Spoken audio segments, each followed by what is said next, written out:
La Chazak, c'est votre initiative. La Chazak, c'est un petit peu votre bébé. Et ça nous fait grand plaisir que vous comptez parmi nous parce que c'est fait partie de vos réalisations que vous avez réalisées en qualité de président Chazako.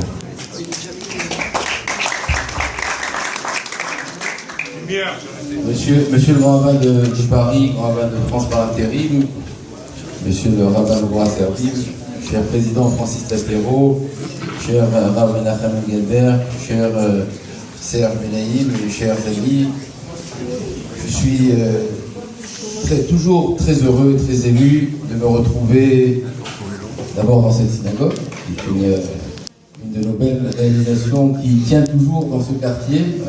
Et bravo au rabbin et au président de faire tenir ça me fait à chaque fois que je viens ici, j'ai l'impression que je suis dans le village d'Astérix. Donc voilà, les Juifs tiennent là où il faut, et bravo.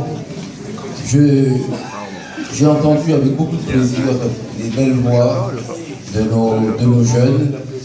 Et je repensais il y a quelques années, et quand on a des responsabilités, on rêve, et on se dit qu'est-ce qu'on aimerait. Alors quand je faisais le tour des petites communautés, je me disais effectivement, il y a des communautés qui sont fermées le Shabbat, qui n'arrivent pas à avoir de rabbin, qui n'arrivent pas à avoir de minyan. J'ai rêvé un certain nombre de choses et vous l'avez fait.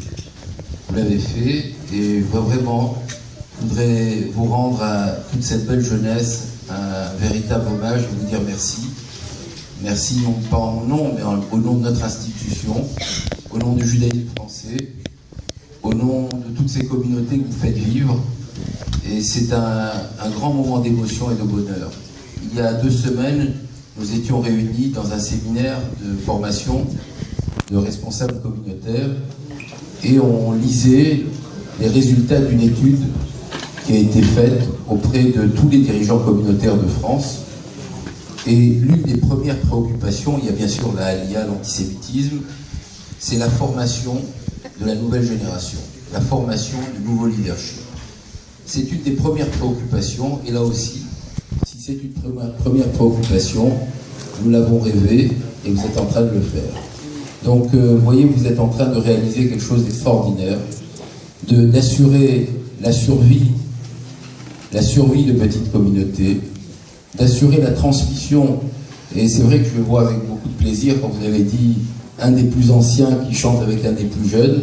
C'est vrai qu'au fur et à mesure, on ne s'est pas rendu compte du temps, je ne me rendais pas compte, ça faisait déjà autant d'années, mais c'est vrai qu'il y a la génération des anciens, et puis il y a ceux qui se sont mariés, il y a ceux qui ne sont plus là, qui sont partis et qui n'ont plus le temps de consacrer du temps, et puis il y a une nouvelle génération, et c'est, je crois, la force d'une initiative, la force d'un mouvement, c'est de se perpétuer.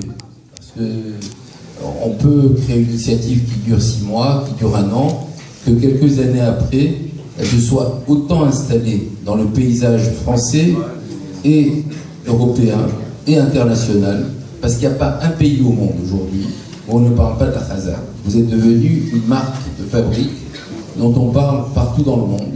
C'est une initiative qui est extraordinaire et que vous êtes en train de réaliser.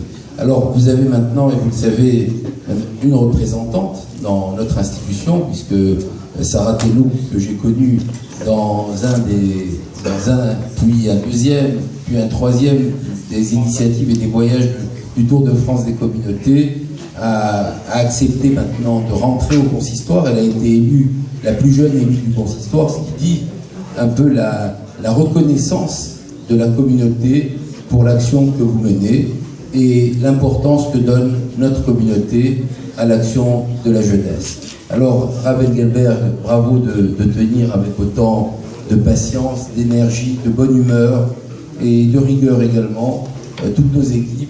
Et je vais vous dire, j'ai assisté à de nombreux séminaires, à de nombreux Shabbatot. Là, monsieur le grand rabbin, ce qui est extraordinaire, c'est leur envie. C'est pas toujours facile quand on va dans des toutes petites communautés, à la fois d'animer un Shabbat et de respecter rigoureusement la halakha. Et depuis les premières semaines, les premiers voyages que vous avez faits, où des complications naturelles se sont créées, parce qu'on venait dans des communautés, parfois bousculer un peu les habitudes qui étaient là. Ils ont su, avec aussi votre aide, Rav Mevorach Zerbib, ils ont su, votre aide, parce que vous arrivez avec votre sourire à faire passer tellement de messages qu'ils ont réussi à garder, avec le même sourire que vous leur avez donné en les formant, à passer un certain nombre de messages dans des communautés où ce n'était pas facile. Donc c'est, je crois, tout cela qui nous donne l'espoir. L'espoir de continuer, l'espoir de voir que ce que nous avons comme besoin essentiel, et je le répète à chaque fois que j'en ai l'occasion, c'est de réunir le maximum de juifs à l'intérieur de nos structures. Or, il y a ceux qui ont des grandes structures, comme dans des grandes villes comme Paris, et il y a des toutes petites structures où, effectivement, si vous n'étiez pas là, bien, vraisemblablement, ça ne veut pas dire que tout se serait arrêté, mais il y a beaucoup d'endroits où ce serait fait moins de choses, et donc il y aurait moins de résultats, et des jeunes qui se seraient perdus. Et je racontais ce vendredi soir dans ma chronique avant le Shabbat, je racontais l'histoire de cette jeune fille que j'ai vue, et je voudrais la re-raconter parce que mon histoire était incomplète. Elle était incomplète parce que, vous savez, c'est comme quand on a beaucoup d'enfants, il y a un moment où on perd le fil de ce qu'ils deviennent. Au début, j'étais au courant de ce que devenait chaque jeune de la Chazak, et puis, pardon, j'ai perdu un petit peu le fil. Donc je vais re-raconter l'histoire en donnant la chute. L'histoire, c'est il y a 5 ans ou 6 ans, dans un des premiers voyages que j'ai fait avec mon épouse pour accompagner la Chazak, c'était à Évian. Et nous étions nombreux à venir, bien plus nombreux que n'étaient les membres de la communauté. Et pendant tout le Shabbat, je me suis posé la question de me dire, est-ce que je ne suis pas en train de créer un mouvement? Pas grand-chose.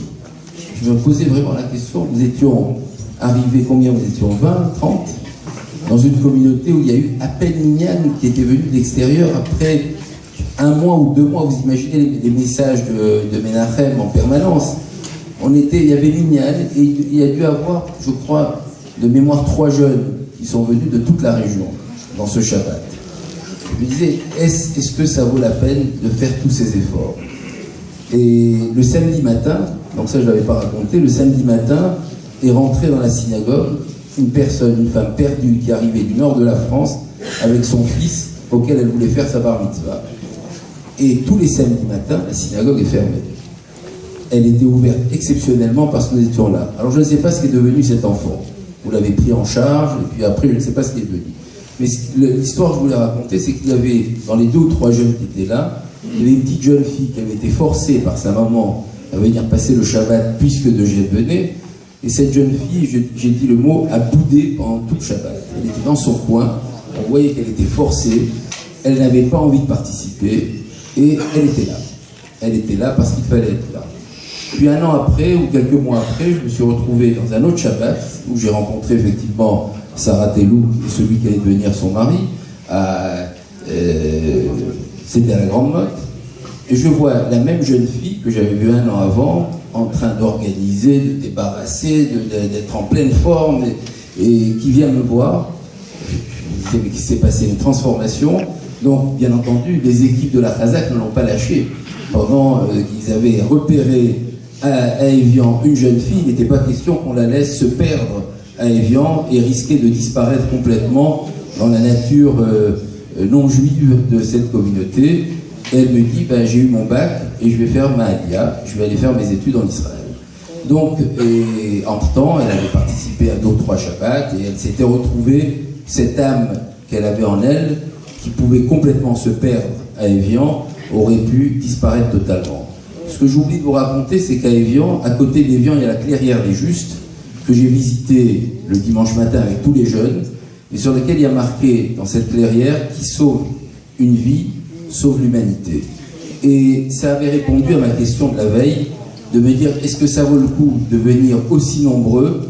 Eh bien, quand je sais que cette jeune fille maintenant a rencontré par la Chazak un autre jeune de la Chazak, et qu'ils sont tous les 2 en Israël, et qu'ils se sont mariés, eh bien, je crois que, ne serait-ce que pour cela, ça valait le coup. Mais des histoires comme celles que je vous raconte, en 5 ou 6 ans, il y en a eu un certain nombre, des histoires de personnes qui ont failli aller avec des non-juifs qui se sont retrouvés avec des juifs, des histoires de personnes qui ont failli se perdre dans la nature et qui se sont retrouvés avec nous, et puis tout simplement des jeunes comme que vous venez voir, qui étaient là, assis dans la synagogue, à ne rien faire, à faire leurs prières, à faire des belles études, et qui se sont retrouvés des militants actifs qui vont peut-être un jour, et certainement, nous remplacer, soit là où nous sommes ici, soit en Israël, soit là où nous militerons. Alors pour toutes ces choses, je voudrais vous dire que c'est fondamental qu'on continue. J'ai noté le nombre de Shabbatot, donc ça va me permettre de donner un niveau d'exigence encore plus important au directeur de la Chazak, Menachem Engelberg, mais il a raison.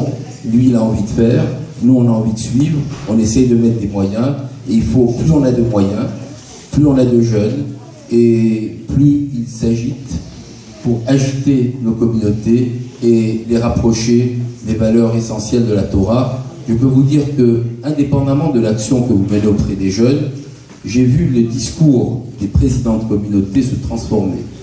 C'est-à-dire qu'en même temps que vous avez une action sur la communauté, ceux qui dirigent les communautés, qui pouvaient parfois diriger leur communauté simplement en se disant on mène une vie, je l'ai entendu là pour le président d'Angers dire il faut des paroles de Torah, il faut de la Torah, ça c'est des mots qui sont les siens, mais qui ont été un peu plus activés aussi par le travail que vous faites sur place, qui donne encore plus l'espoir et l'envie à des présidents dans des endroits où il n'y a pas de rabbin, où il n'y a pas d'autorité spirituelle, d'avoir un rôle encore plus fort pour diffuser les valeurs de la Torah. Alors je voudrais remercier vous toutes et vous tous les jeunes qui sont là, bravo, parce que vous êtes des bénévoles, vous consacrez du temps, en même temps que l'énergie que vous faites pour réussir vos études, le début de votre vie professionnelle. Bravo d'être là. Je voudrais féliciter les parents, parce que je sais que certains parents sont là pour dire combien nous sommes fiers de vos enfants, combien je suis fier de cette jeunesse qui a su répondre à l'appel. Et je peux vous dire que dans ma mission, il y a des moments difficiles, c'est normal quand on a une responsabilité. Et à chaque fois que j'ai des moments difficiles, je pense à nos jeunes. Et je me dis que pour eux, on doit continuer, parce que eux nous donnent l'exemple, ils ont envie de donner du judaïsme, ils ont envie de donner de l'énergie. Et quand je disais, j'en ai rêvé, vous l'avez fait, je rêvais d'un Beth Midrash le soir aussi au séminaire, monsieur le rabbin, vous savez combien de fois je l'ai dit et répété, et vous l'avez également fait. Donc je pense qu'il y a encore beaucoup de choses qui vont continuer à se faire grâce à vous et grâce à vos énergies. Bravo, Chazak. Alors Chazak, on l'avait inventé à Evian, hein, parce que c'était à l'époque de la Starac. Donc on avait cherché quelque chose, on avait dit Chazak. Donc il faut qu'avec The Voice on trouve autre chose pour pouvoir continuer à rester à la mode. Bravo. Hein.